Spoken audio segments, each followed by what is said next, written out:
amigos, que todos estejam bem, na paz do Mestre. Eu sou a Amandinha, faço parte do NEP Paulo de Tarso, daqui da cidade de São Carlos, e hoje nós vamos refletir juntos sobre a lição número 56 do Livro da Esperança, de Emmanuel. Essa lição é intitulada Cada Servidor em Sua Tarefa. Então vamos ler juntos. A passagem do Evangelho que dá ensejo para que Emmanuel comente é esta. Todo aquele, pois, que escuta as minhas palavras e as pratica, assemelhá-lo-ei ao homem prudente que edificou a sua casa sobre a rocha. Evangelho de Mateus, capítulo 7, versículo 24. E também esse outro trecho do Evangelho.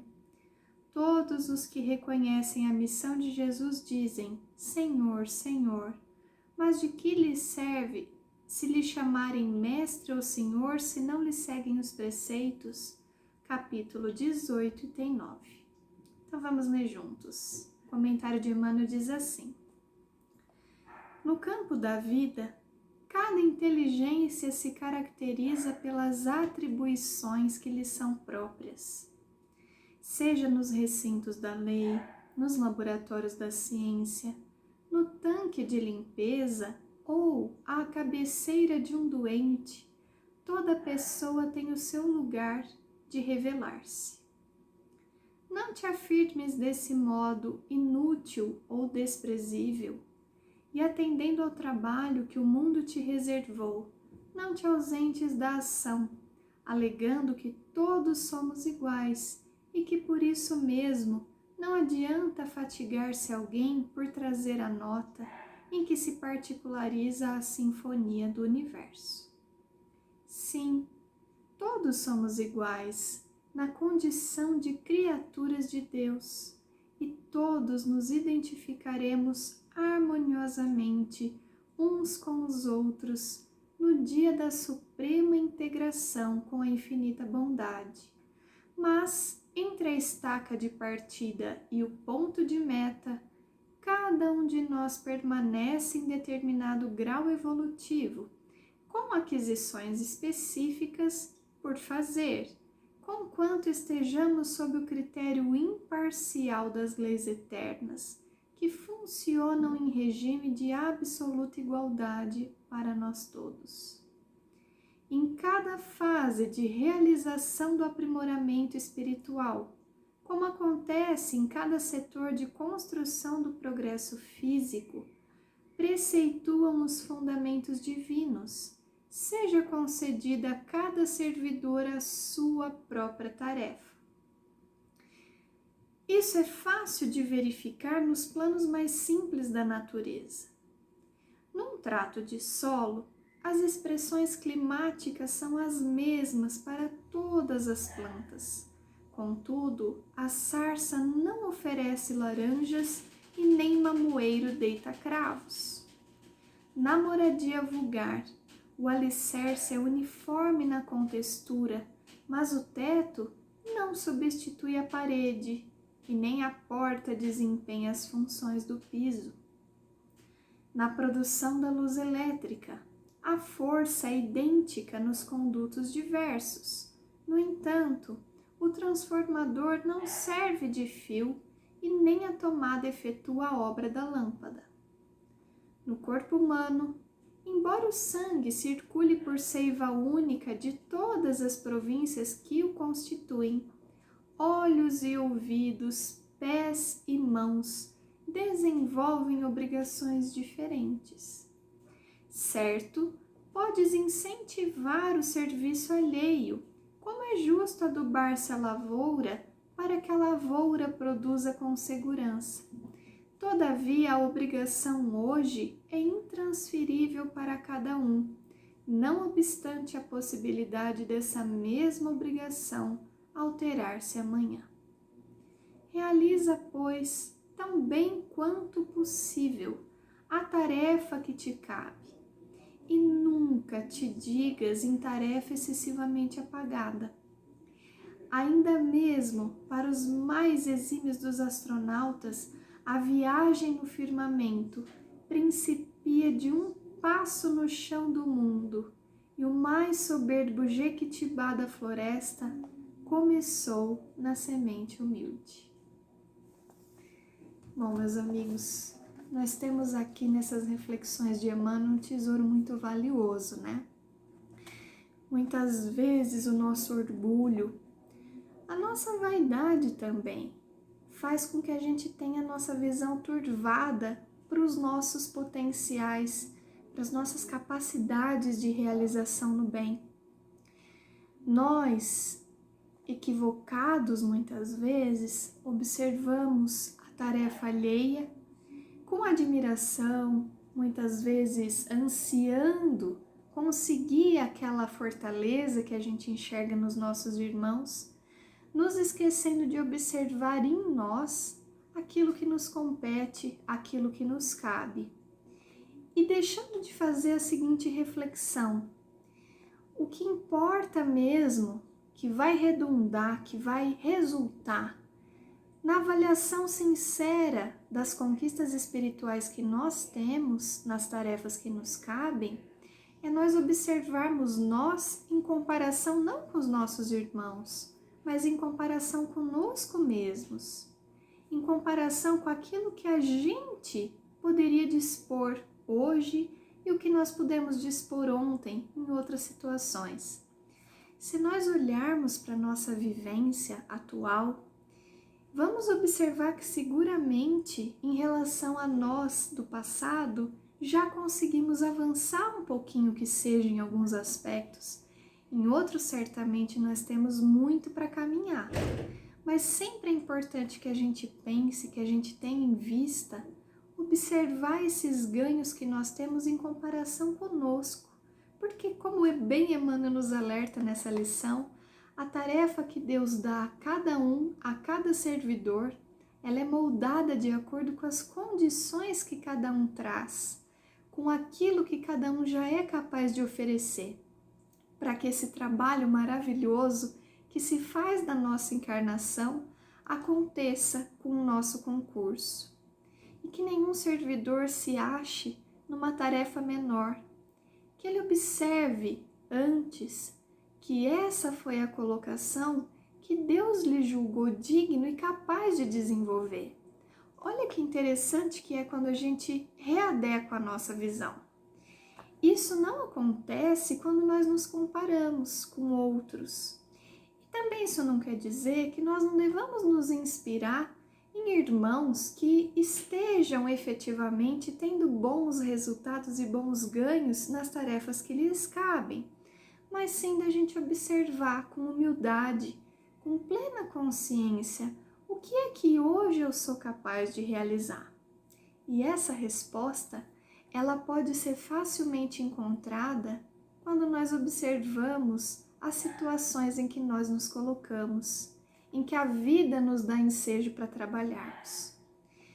Primeiro, eu gostaria de sugerir que a gente observe a família em que estamos. Qual posição de servidor do Cristo nós temos dentro dos nossos lares? E como é que nessa posição nós temos atendido a esses clamores do alto para colaborar? Também podemos pensar na nossa atuação profissional. Que circunstâncias nos levaram a ter determinado trabalho, a chegar naquela função de acordo com as nossas vocações ou de acordo com as nossas necessidades, que nos engendraram a companhia, que nos colocaram em situações extremamente particulares, de acordo com aquilo que nós poderíamos dispor de melhor naquela coletividade que é o nosso ambiente de trabalho. Vamos pensar também na nossa atuação espiritual religiosa dentro dos agrupamentos espíritas ou outros aos quais nós nos vinculamos. Que circunstâncias nos levaram até lá? Cada um de nós é dotado, sim, de experiências, de vivências, de aptidões e de talentos, segundo a sua capacidade, como bem diz a parábola dos talentos que Jesus contou um dia aos discípulos, que somos nós. A cada um foi dado segundo as suas capacidades. E não importava efetivamente que cada um pensasse o quanto o outro recebeu para fazer esses talentos frutificarem. O que era importante, sim, era que cada um se atentasse em desenvolver o trabalho que pudesse de acordo com os seus potenciais, para que quando o senhor voltasse, o senhor daquelas propriedades voltasse, eles pudessem devolver os frutos dos talentos que frutificaram, como eles trabalharam com esse investimento que foi feito. E é muito interessante nós compararmos com essa tarefa do servidor a parábola dos talentos. Tanto aquele que recebeu a maior quantidade quanto aquele que recebeu a menor quantidade tinha plenas condições de fazer com que aquele investimento frutificasse. É interessante nós pensarmos no contexto atual, no contexto de hoje, que a gente poderia trocar talvez a expressão talentos, que muitas vezes a gente nos dias de hoje acha que era um tesouro ou uma quantidade de dinheiro, pela palavra investimento. E era uma quantia de dinheiro que representava um período de trabalho muito grande, tanto aqueles que receberam mais quanto aqueles que receberam menos. É como se nós, na linguagem atual, tivéssemos recebido um salário adiantado para trabalharmos enquanto nosso patrão estivesse aqui. E aí, se nós recebêssemos esse salário adiantado, justificaria na volta do nosso chefe, do nosso senhor, dizermos que ficamos com medo de desempenhar o trabalho? Não faz sentido, não é verdade? Mas o que está em questão nessa lição que Emmanuel nos alerta, que vai fazer esses comentários tão maravilhosos, é observarmos que cada um de nós recebeu esses dons, esses talentos, esses instrumentos de trabalho que nós podemos observar no decorrer da nossa vida de acordo com as nossas capacidades e os nossos potenciais. A providência divina, tão amorosa, não nos conferiria nenhuma tarefa que nós não fôssemos capazes de desempenhar. Ao mesmo tempo que apostou sim que nós éramos capazes de nos aprimorarmos sempre mais. Essa situação me fez recordar de uma passagem muito linda do livro Boa Nova, que é um diálogo que Jesus trava a partir de uma pergunta de Simão Pedro. É o capítulo chamado A Oração Dominical, capítulo 18, livro Boa Nova de autoria do Espírito Humberto de Campos e psicografado pelo Chico, tá? Nessa lição, Pedro quer saber se Deus nos ouve todas as preces e fica um pouco triste quando vai refletindo com Jesus que ele não concorda com as situações que passa na sua vida, acha até que Deus não está ouvindo as suas orações, porque ele compara a situação que ele vive com a situação de outros companheiros que, no entendimento dele, têm circunstâncias melhores na sua vida do que a sua própria vida. A resposta que Deus dá para Pedro, de que sim, Deus nos ouve todas as preces, e fazendo que Pedro refletisse quanto cada um tem a sua tarefa, é muito pertinente para que a gente entenda essas reflexões que Emmanuel também nos trouxe nessa lição. Eu peço licença a vocês para ler esse pequeno trechinho. Jesus ouviu atento essas suas palavras e retrucou: Pedro, precisamos não esquecer que o mundo pertence a Deus e que todos somos seus servidores. Os trabalhos variam conforme a capacidade do nosso esforço. Hoje pescas, amanhã pregarás a palavra divina do Evangelho. Todo trabalho honesto é de Deus.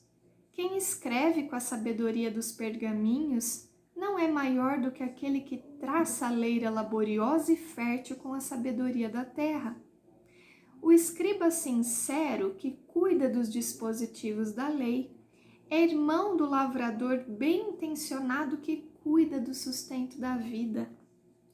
Um cultiva as flores do pensamento, outros as do trigal que o Pai protege e abençoa.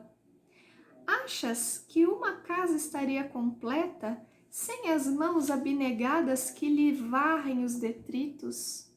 Se todos os filhos de Deus se dispusessem a cobrar impostos, quem os pagaria? Vês, portanto, que antes de qualquer consideração é preciso santificar todo trabalho útil, como quem sabe que o mundo é morada de Deus. Mais adiante, depois de ainda mais algumas explicações sobre como cada uma das nossas funções é sim importante, porque nos foi conferida por Deus para desempenharmos uma tarefa na economia geral do trabalho e da evolução de todos nós, Jesus diz: assim, Pedro, precisamos considerar em definitivo que somos filhos e servos de Deus antes de qualquer outro título convencional dentro da vida humana. Necessário é, pois, que disponhamos o nosso coração a bem servi-lo, seja como rei ou como escravo, certos de que o Pai nos conhece a todos e nos conduz ao trabalho ou à posição que mereçamos. Meus amigos, minhas amigas, quando a gente olha para Simão Pedro, nessas dúvidas, nessas inquietações, quando a gente vê um mensageiro amoroso como Emmanuel, que tantas vezes nos chama a atenção, puxando a nossa orelha, para como nós estamos enxergando as nossas tarefas, muitas vezes diminuindo a importância que elas têm para a nossa atuação e para a nossa evolução, é momento da gente repensar, é momento da gente observar a centelha divina que há em nós e que cada um dos seres que Deus confia uma tarefa tem sim competência e capacidade para desempenhá-la com maestria, desde que não se esqueça que todos somos servidores de Deus. E aí importa que a gente se atente, que não devemos querer servir a nós mesmos, que não devemos querer servir aos nossos caprichos, mas aprender a fazer silêncio das nossas inquietações para saber deixar falar mais alto a voz de Deus nas nossas vidas, nos nossos caminhos. Que a gente observe as tarefas que fomos colocados como oportunidades benditas. Antes de reclamarmos, que a gente pense: quando, em outras circunstâncias, em outras encarnações, eu tive a mesma oportunidade? Eu a aproveitei bem? Será que as circunstâncias que me apresentam hoje, a providência divina, a equipe espiritual, para que eu me desenvolva, para que eu desempenhe um papel no mundo que venha colaborar não só comigo, mas com os demais? Será que em outras circunstâncias eu teria as mesmas condições? Estamos tendo uma nova oportunidade com a nossa reencarnação e ela é muito valiosa. O que nós estamos fazendo dessa oportunidade? Como nós temos agido em relação a tudo que nos é ofertado? Como filhos reclamões que querem fazer a sua vontade de maneira mesquinha, de maneira egoísta, ou como verdadeiros servidores que estão dispostos a fazer silêncio para que fale mais alto a voz de Deus? Quando a gente tiver dúvidas, que nunca nos falte na memória qual foi o exemplo que o Mestre nos deixou. Ele, que com toda a sua glória, de governador espiritual do planeta, com toda a sua elevação, um Cristo que já não era mais sujeito a errar e nem a ter nenhuma influência da matéria sobre os seus atos, vem, se diminui, se coloca à disposição da humanidade inteira através do seu amor e do seu trabalho, numa condição humilde, simples. Vem como carpinteiro, reencarna entre os homens mais simples da Galileia, anda com aqueles homens que aos olhos do mundo eram esquecidos, marginalizados, deixados de lado, para fazer efetivamente o papel do nosso exemplo, desse facho de luz maior que ilumina todos, porque sabe sim que nesse mundo é um servo de Deus. Que a gente possa então aproveitar esse clima, esse ambiente de tanta luz que esses ensinamentos do Evangelho nos trazem, para que eles sejam uma constante na nossa vida e sejam esse guia seguro cada vez que diante das nossas tarefas nós nos acharmos menores, pequenos e incapazes. Que nos lembremos desse potencial divino que há em nós e da confiança que Deus depositou a cada um de nós com as tarefas que nós temos hoje. Um abraço para todos, que todos fiquem na paz do Mestre Jesus.